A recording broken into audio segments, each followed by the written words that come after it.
नमस्ते, सत श्री अकाल, जय हिंद दोस्तों। रवि किशन भी हुए थे कास्टिंग काउच के शिकार। रात में कॉफी पीने बुलाया और फिर आइए जाने पूरी खबर विस्तार से। भोजपुरी के सुपरस्टार एक्टर और बीजेपी सांसद रवि किशन का नाम किसी पहचान की मोहताज नहीं है।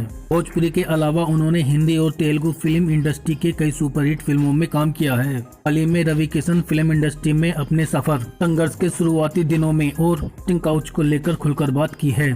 बिग बॉस और झलक दिखला जा जैसे रियलिटी टीवी शो में काम कर चुके रवि किशन ने बताया कि फिल्मों में काम करने का मौका देने के लिए प्रस्तावित किया गया था। रवि किशन ने आगे कहा कि फिल्म इंडस्ट्री ने घटनाएं आम बात हैं और मैं उस अजीब स्थिति से भागने में कामयाब रहा हूं। अभिनेता ने कहा कि हाँ, यह हुआ है और यह कुछ ऐसा है जो इस इंडस्ट्री में होता है और मैं कभी भी सफलता के लिए शॉर्टकट नहीं अपनाना चाहता था।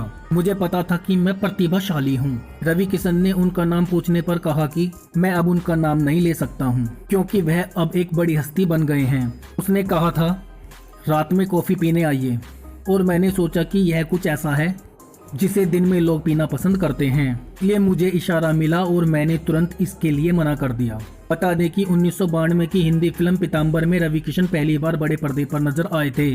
तब से वे बॉलीवुड में एक जाना पहचाना नाम बन गए हैं। भोजपुरी फिल्मों के अलावा आर्मी, हेरा फेरी, तेरा नाम, लक और एजेंट विनोद आदि जैसी हिंदी फिल्मों में काम किया है।